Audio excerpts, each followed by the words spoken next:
financial problems, elder law, tax problems, business matters, divorce, personal injury, bankruptcy, your life, your reality. Life is complicated. There is the law and there is reality. Welcome to Law and Reality, sponsored by Thav Gross. Now here's your host, Ken Gross. Welcome to this segment of Law and Reality. David Einstander, good morning. Good morning, Ken. Nice to see you. Brian Small. Always a pleasure. Pat Simasco back with us again. Thanks for having me. We're going to talk about a different topic today. It's not just about financial problems, elder law. It's also about all aspects of legal work, and we're going to talk about the legal basics of starting a business. I'll give you a little background. At Thav Gross, it's never only been about debt. It's always been about business.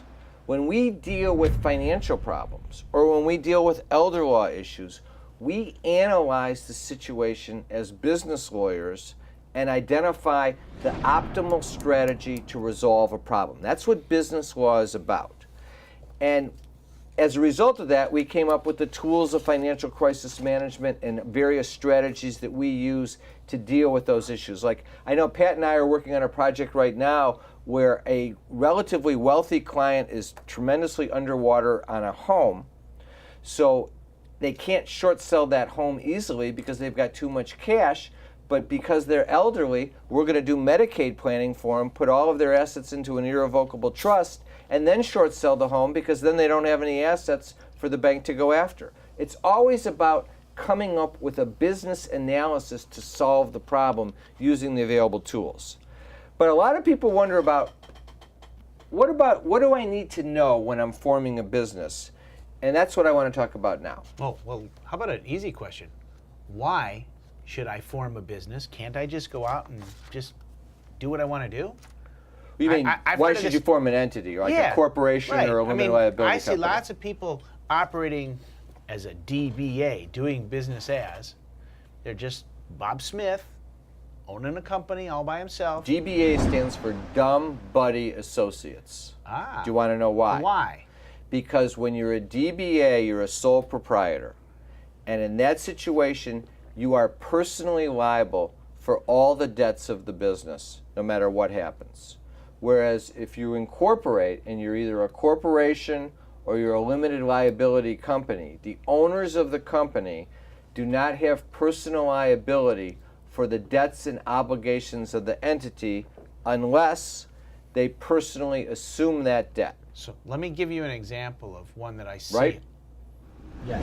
Let me give you an example of one that I see all the time that our listeners and our watchers are probably well aware of. I own a rental house. That's the one that always comes in every day. Got a rental house, and it's in my name.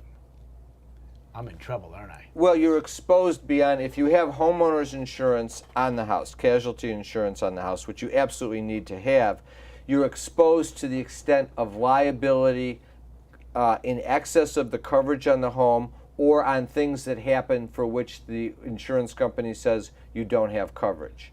You're better off having that. That's one. Number two is if you have it in an LLC and it's owned that way, you're in a better position if the situation comes where you want to try and divest yourself of the home as a result of a short sale and things like that. So, but the big exposure is excess liability over and above insurance. And really, I mean, I've got some clients that do own rental homes, and they're wealthy clients, and they understand the risk, but they decided that they'll have appropriate and sufficient insurance, and they're going to own the rental homes in their name or tenancies by the entirety or something like that, but they have the liability protection with the insurance and it's adequate. Because and they've done the analysis. Because the end of the day is, if you get into an argument with a tenant and it's a single family unit or something like that, you're going to wind up having to fund that dispute anyway. Typically those don't wind up in tens or hundreds of thousands or millions of dollars of liability exposure, but it's something that you're going to have to deal with. The problem is anyway. if the house blows up or It's a something like it's that. a business decision. Yeah. But generally, you're better off if And you the do have an wealthier you are, entity. the wealthier you are, the more the need to have the limited liability protection. But it's not just the not just the rental property. It's the company that wants to start the lawn cutting service, the landscaping service, the hair salon, all of those entities, particularly if you have employees. If you have employees, you always have the potential to be sued by your employees for one claim, discrimination claims, wage and hour claims, things like that. Having an entity, a business entity, a corporation or a limited liability company provides you insulation from that liability in most circumstances, not all. There are circumstances where you can still be held liable. Well, it seems But though. I want to talk I'm about sorry. how do we form that entity? What do we form? What are our choices?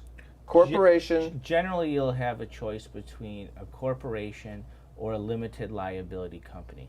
We're going to put the professionals aside because there's professional corporations and professional, like doctors and lawyers. They have and a PC or a It's a PLLC. similar process. And we're going to put the partnerships and the limited partnerships. You could do that as well, but you'll see those more in planning scenarios. For the most part, you're dealing with a corporate entity or a limited liability company.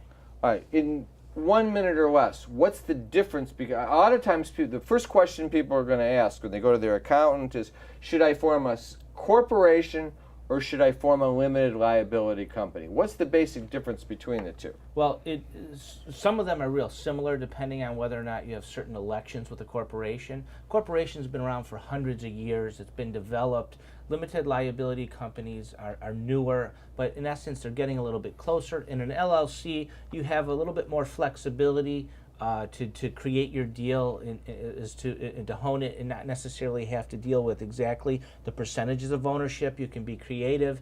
There's pass-through That's kind of where entities and that's stuff where like I was that. coming from. The LLC allows you to make your own deal in terms of who gets what percentage of profit. It doesn't have to go in accordance with the ownership percentage. Whereas in a corp, profits are going to flow based upon your ownership percentage, absent what you pay each other as salary. So you have to make the decision which entity to choose from, and then you have to figure out how to make that election and how to file it. We come back from the break, we'll talk about that. It's devastating, the effects of debt and foreclosure on you and your family. There is a solution. Worth Ave Gross, our firm will solve your problem. Some fear the word bankruptcy, but in reality, it's a strategy to save your home and to eliminate debt. If you're in financial trouble, timing is critical. You need to take action now. We've been saving homes and eliminating debt for over 33 years. Call Fav Gross 888-235-HELP. Carrying too much debt? Resolve your debt. Call Fav Gross. You don't need to be broke, and you don't need to hit rock bottom. If you have income and you're struggling with debt, dump it. Think about the next 10 or 20 years. If you do what the banks tell you, you'll have nothing to retire with. There is a solution. Don't waste your future. Call Fav Gross. We're experts at eliminating credit card debt. 888-235-HELP. That's 888-235-HELP. A lifetime of hard work. If you don't have the right plan in place, you can lose your home, your savings, and more. And you didn't come this far to lose everything. Samasco Law wants you to know that laws are changing. Today, the average cost of nursing home care is $85,000 a year. With proper planning, we can help protect your life savings and get you the Medicaid and nursing home benefits you deserve. How much can you afford to lose? Call Samasco Law today. If you're retired and in a financial crisis, there is a way out. It pains me when I see a retired couple exhaust their savings by paying credit card bills and for a home hopelessly underwater. Fav Gross specializes in helping retired people in financial crisis. You just can't keep paying until you're broke. You need to address the problem now. 888-235-HELP. That's 888-235-HELP. Worth Ave Gross, our firm will solve your problem. Tax problems are major problems. Don't let the IRS levy your wages and seize your assets. There is a solution. Worth Ave Gross, our firm will solve your problem. If you're behind on your taxes and owe money to the IRS, call Fav Gross. We've been solving tax problems for 32 years. We stop wage levies, resolve unfiled returns, and obtain the best possible settlements. Call Thav Gross today, 888-235-HELP. All right, welcome back. So we're talking about starting a new business. We've talked about corporation or an LLC. What's the method of getting it going? How do you file the papers? Okay, technically, if you have a corporation or an LLC, you file a document. It's 2 pages with the state of Michigan, with the Department of Labor, DLEG, and you can do it electronically if you set up an account, and you file that piece of paper. You're technically either an LLC or a corporation once that gets accepted. But that doesn't mean that you're going to have that protection unless you act like an entity. And what that means is, for a corporation, you issue your stock certificates, you have your bylaws, you do your minutes, and if there's more than one person, you should have a shareholder agreement to not only maintain your corporate formalities, but to have a understanding, a Bible between you and your partners, because you don't want to be partners with a brother, a sister, a spouse, a wife, an ex-wife. So that's important, and you have to act like an entity. So in the corporation, you maintain a minute book as well, where you keep the minutes of the meetings annually and so forth. And in an LLC, you don't necessarily have to have certificates. Some people do, some people have minutes, but then you have to act like it, meaning you don't commingle. If you start putting all your personal stuff and paying all your personal stuff in your business account, and you don't do any formalities, and you don't have the proper ink or LLC on your letterhead, and the people then don't you can know, get sued. Then you could be collapsed, and they treat you as an individual, and you're responsible for everything. All right. Now, in an LLC, what's an operating agreement? You also need that in an LLC if you have more than 2 members. Think of a corporation as a shareholder agreement. That's your Bible. That's your deal. That's what you and your partners adhere to. In an LLC, you have an operating agreement. Same thing. That's your deal. That's your agreement. It tells you who gets what, who's supposed to do what. What happens if somebody dies? Pat deals with that all the time. So do we. What happens if somebody gets leaves, sick? What happens if you want to terminate?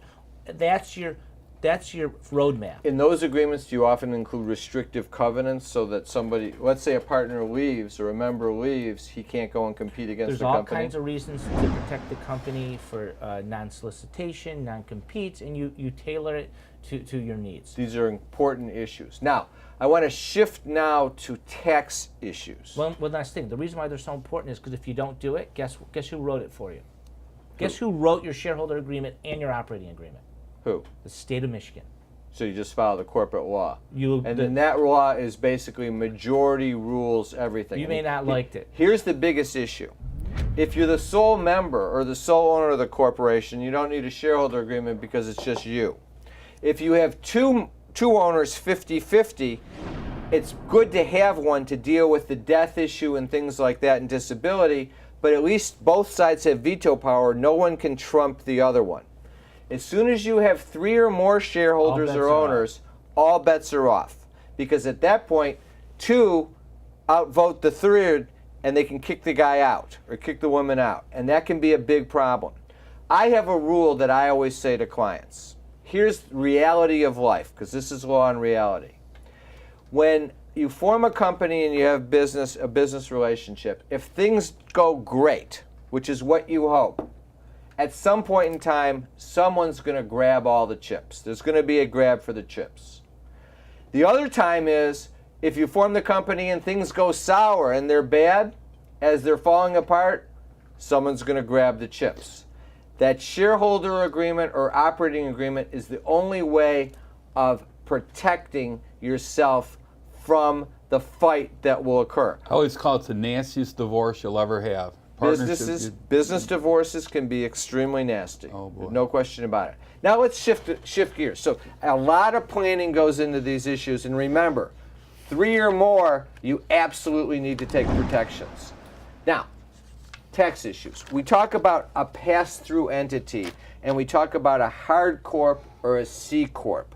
What are they talking about, David? Sure. When you're talking about a corp or a C corp or a hard corp, we're talking about an entity that, in essence, has the potential for double taxation. So its owners will receive a compensation, they'll receive salary most likely, then they also will receive dividends most likely. So the corporation, when it does its business, it has its net income, and let's say there's income, the corporation pays tax at that level, and then you're also, if you have dividends that are issued to the individuals, as part of compensation, they get taxed again. There's a double taxation. Let me put it in a little different framework. Let's talk about a pass-through entity first, like a sub-S corp or an LLC if you don't do any exception election. In that case, the net income of the entity flows from the entity to the individual owners. You get a K1 at the end of the year. If you own 50% of the company, you pick up 50% of the income. It goes onto your 1040, and you pay tax at your current tax bracket. Which is lower than the corporate rate. The corporation is a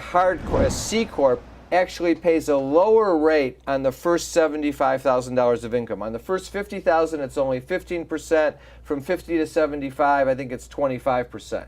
So in some respects, you can pay a lower tax rate in the C corp on their first $75,000 of income, but there's a catch. And here's the catch. If you go and sell that business, which you and I run into, David and I run into this all the time. If you sell the C corp, there's a double taxation because the C corp sells its assets and it must pay its tax, and then when it distributes the money to the owners, you're then taxed on the dividend. So that's a double taxation. If you have a business that you think you're going to want to sell, you're much better off being a pass-through entity, not a C corp. You know, one thing that's an issue that has to be evaluated. Now, for basics for our watchers, point out that in less than a minute, each one of these entities may or may not require a separate income tax return. A C corp has an income tax return. An S corp has an income tax return. A single member LLC goes on your 1040. Can be a Schedule C. And a dual member or multiple member LLC has a partnership return. Form 1065. So once you are thinking about getting into one of these businesses and forming a business, you are going to need some accounting help at the same time. You generally need to look at all of the aspects and look at all of the positions that you need to be in and figure out what's going to be easiest for you in the short run and what's going to be best in the long run. Good point. We'll be back after the break. Is the debt piling up? Struggling to get by? It's all about preserving future income. Bankruptcy is one option. When it's right, it's the least costly, most effective way to save your home, eliminate a second mortgage, and wipe out credit card debt. But you need to address the problem now. We help people with bankruptcy. Call the experts. Worth Ave Gross. Our firm will solve your problem. 888-235-HELP. That's 888-235-HELP. A lifetime of hard work. If you're approaching retirement and don't have the right plan in place, you can lose your home, your investments, and your savings. And you didn't come this far to lose everything. Putting a solid strategy in place with Samasco Law legally protects your assets as well as your wishes. Since a will doesn't cover you medically or financially, Samasco Law goes beyond ordinary asset management protection to safeguard everything you have. How much can you afford to lose? Call Samasco Law today. Carrying too much debt? Resolve your debt. Call Thav Gross. You don't need to be broke, and you don't need to hit rock bottom. If you have income and you're struggling with debt, dump it. Think about the next 10 or 20 years. If you do what the banks tell you, you'll have nothing to retire with. There is a solution. Don't waste your future. Call Thav Gross. We're experts at eliminating credit card debt. 888-235-HELP. That's 888-235-HELP. If you're retired and in a financial crisis, there is a way out. It pains me when I see a retired couple exhaust their savings by paying credit card bills and for a home hopelessly underwater. Thav Gross specializes in helping retired people in financial crisis. You just can't keep paying until you're broke. You need to address the problem now.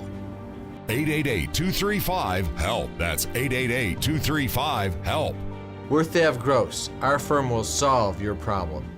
A lifetime of hard work. If you don't have the right plan in place, you can lose your home, your savings, and more. And you didn't come this far to lose everything. Samasco Law wants you to know that laws are changing. Today, the average cost of nursing home care is $85,000 a year. With proper planning, we can help protect your life savings and get you the Medicaid and nursing home benefits you deserve. How much can you afford to lose? Call Samasco Law today. Tax problems are major problems. Don't let the IRS levy your wages and seize your assets. There is a solution. Worth Ave Gross. Our firm will solve your problem. If you're behind on your taxes and owe money to the IRS, call Thav Gross. We've been solving tax problems for 32 years. We stop wage levies, resolve unfiled returns, and obtain the best possible settlements. Call Thav Gross today, 888-235-HELP. David, it's your favorite time. It is announcements time. I know you love that time. I'm going to walk us through the announcements, and then we're going to come right back to forming corporations. Listen to us Tuesdays noon to 1, 6 to 7 p.m. on Law and Reality Live, WCHB 1200 AM, 99.9 FM. Thursdays 3 to 4, Law and Reality Now with Cliff Russell, 9:10 a.m. 2 seminars coming up. One with Pat, Wednesday, June 22nd, Saving Your Assets from the Nursing Home. Pat's going to walk us through the process of dealing with the aged parent that needs to go into the nursing home. Nursing home care is how much right now per month? Almost $9,000 a month. Average stay is? 32 months. That's quick math is like $280,000 is your average cost of nursing home care. How about more important? How much money do you get to keep if you don't do Medicaid planning? $2,000. And how much do you get a month?